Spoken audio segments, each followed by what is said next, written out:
Hello and welcome to this recorded video on succeeding section A and B of the FM exam, and my name is Waleed. So first about me, so I am the head of exam prep at Kaplan Professional Middle East, and I also teach financial management and management accounting exams.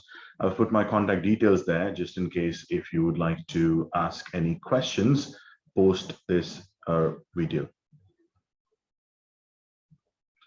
So the agenda for this video is to go through the top tips to navigate section A and B questions. We will also look at the highlights from the examiner's reports, that what are the do's and don'ts of the FM exam. And then finally, we'll look at the effective plan to tackle the exam, which is basically the exam tips that I have for you to ace this FM exam. So the first thing we can do is go straight into the top tips to navigate section A and B exams. And for this part of this video, I would like to go to ACCA's testing platform, which is the test reach, and work through a specimen exam there.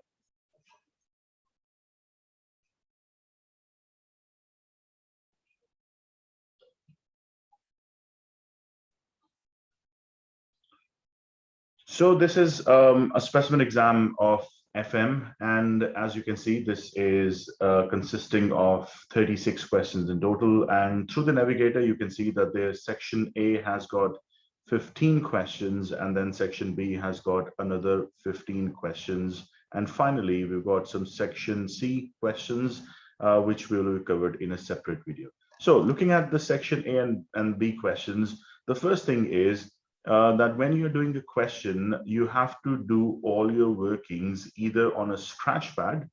Yeah, you have to do all your workings on a scratch pad, or you have to do all your workings on a piece of paper if you have that available in the exam center. There's a calculator available as well on which you can do your workings. Please do not go into the spreadsheet to do the OT question workings. Why waste time when the calculator is there and you can use your physical calculator in the exam as well? So if I can just look at the different types of section A and B questions available here.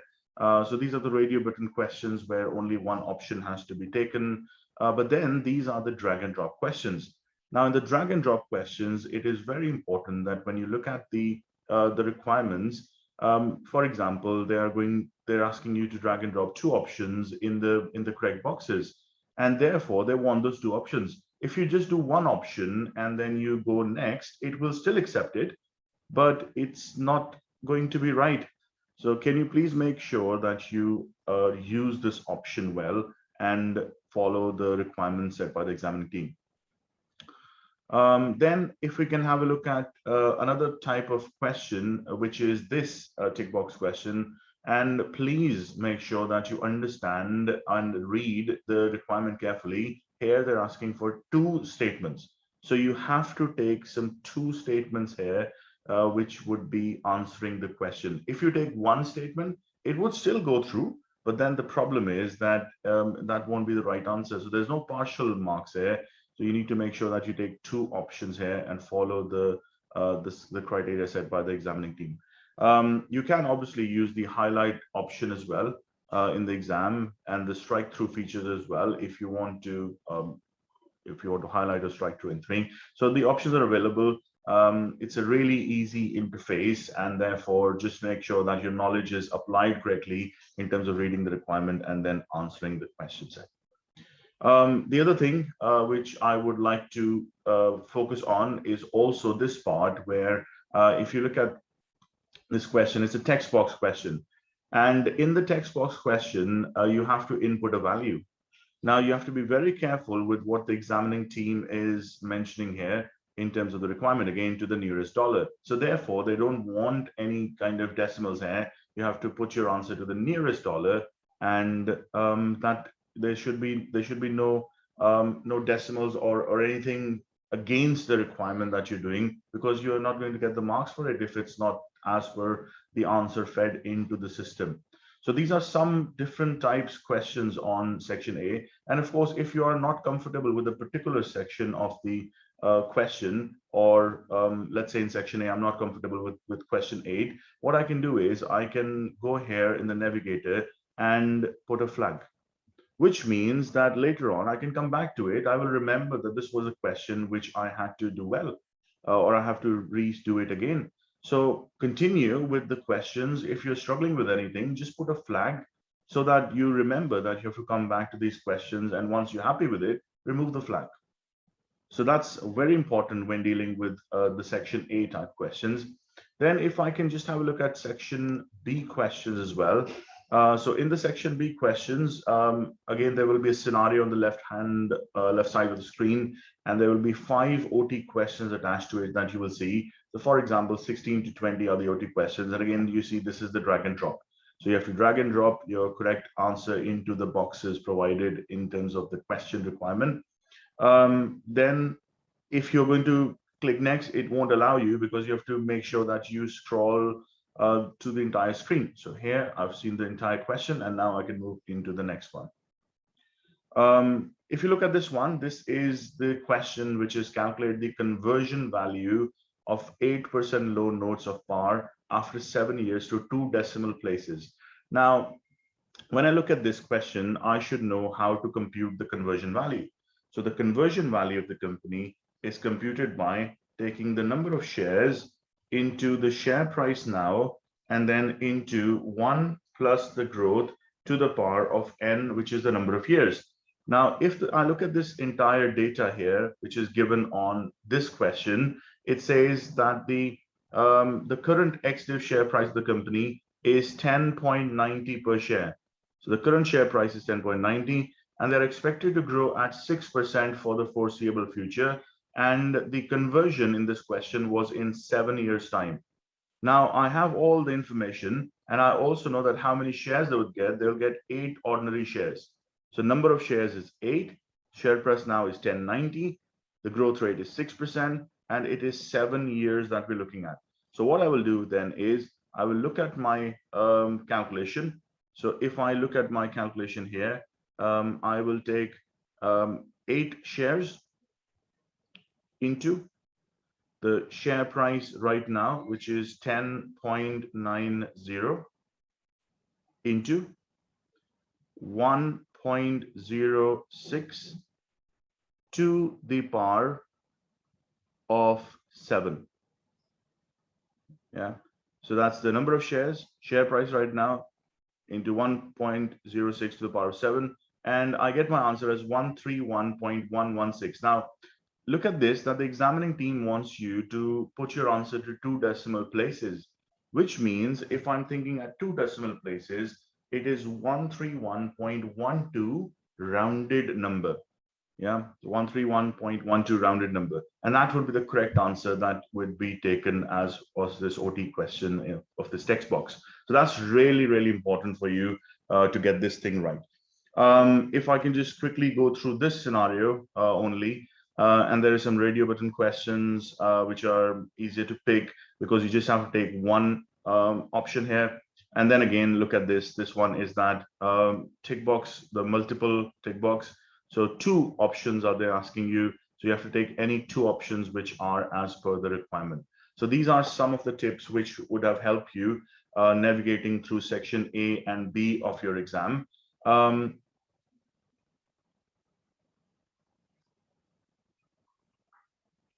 If I can go into the next part now, and the next part which I would like to cover is working on the examiner's report. And on the examiner's report, I would like to highlight few things here for you, which are really, really important.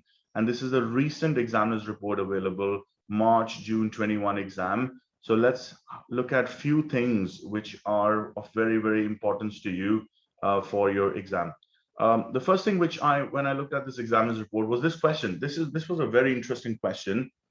This was an OT question on the, this is the OT question on the purchasing power parity theory. Now, when we look at the purchasing power parity theory, we know that the purchasing power parity theory is S1 is equal to S0, 1 plus HC over 1 plus HB. HC is abroad inflation, HB is home inflation. Now, when I look at this question, it said the expected future spot rate in 1 year is 1.4505. So the examining team already gave you this spot rate. and the inflation rates in the Eurozone and the dollar were also given. So it's basically a question where you had to find this value. So therefore, to find S naught, you had to rearrange this saying S1 into 1 plus HB over 1 plus HC. So this was the correct way to find this answer. Again, this should be done on your working paper or on the calculator in the exam if this is an OT question.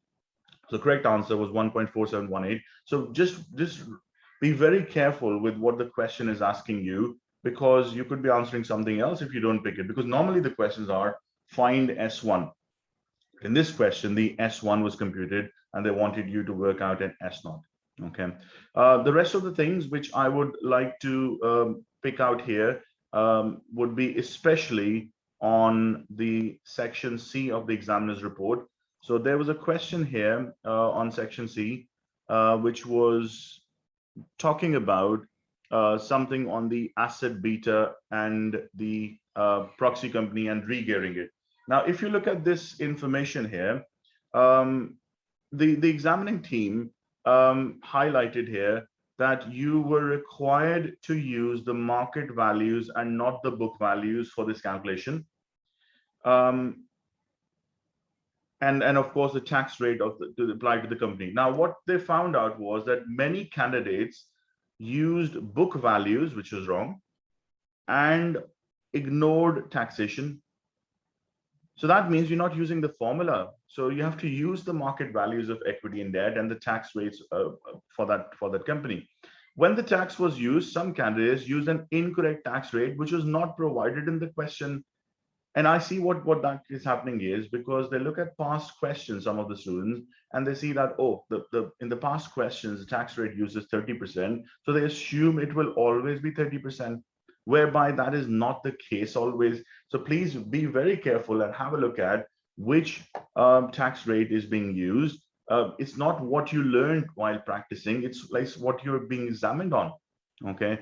The next thing is the examining team is also saying that the calculations should be done using the spreadsheet, but ensuring that the markers are able to clearly see all workings and hence determine where any errors have been originated. So the best approach here could be to break it down. Yeah, break it down. The examining team says recommended to break down the formula into manageable steps. For example, calculate the numerator or the denominator first, and then divide by VE. So this is a re-gear formula. So do the numerator first, then divide by VE, and finally multiply the answer with the calculated asset beta for the re-gear approach. And there's nothing wrong in that. You can break down the steps. But if you practice it really, really well, then you should be comfortable using these in the exam. And please don't be in a position where you don't use the spreadsheet. You always have to use a spreadsheet because the marks will be awarded when the examining team can see your workings. Just a few more points on some of the discursive parts here. So this was a requirement saying discuss 3 problems to the company as a result of high gearing. Now, this part of the question required problems of high gearing. Since 3 problems were required, it is important that candidates discuss only 3 separate problems, which could have been from any of the following areas. And there were 6 marks available, which means that 3 problems, each problem is going to be 2 marks each. So you have to write in sufficient quantity and quality as well to get those marks. So it could have been anything like cost of equity financing, debt capacity, bankruptcy risk, repayment risk, etc., etc. But it is very important that this question did not explicitly ask for a discussion of capital structure theories, but there were some marks available if it is referred to the problems of high gearing. Because when the candidates would see this requirement, there was there's a capital structure theory. It says you should gear up to the maximum levels, but that is not being asked. What is being asked here is that what are the problems of high gearing? So some marks could be there for the theories, but not really to define the theories as such. Okay. And in this example, no financial analysis was required to gain full marks, but some candidates only provided financial analysis for this part, thus not obtaining marks as the requirement was to discuss. And therefore, the examining team only wants the discursive answers here. So this is something to be very, very careful with dealing with this part. The other thing which I would like to pick from the examiner's report, and this was in another question, mentioned here on the discursive. Let me just highlight that here. So here, the requirement is discuss why the discounted cash flow methods are considered superior to non-discounted cash flow methods, or why NPV may be better with as compared to some methods like ROCE, etc. Okay.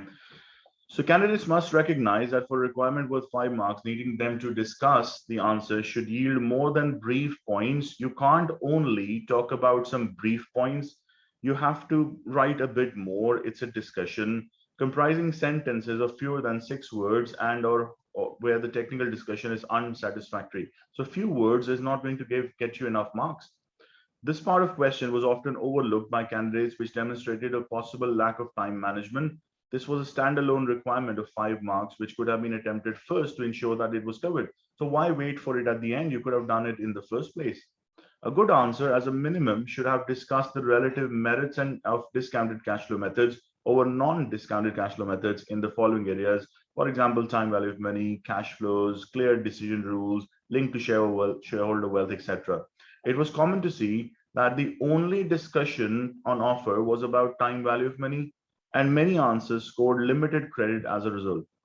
There are other things as well. So the discounted cash flow techniques use cash flows, their decision rules, their link to shareholder wealth, all that could have been discussed. The answers tended to discuss only the discounted cash flow methods and nothing on non-discounted cash flow methods. So it's a comparison. So you have to talk about the other side as well. Others did offer cash flow over profits as a reason, and some did mention a clear decision due to the link to shareholder wealth.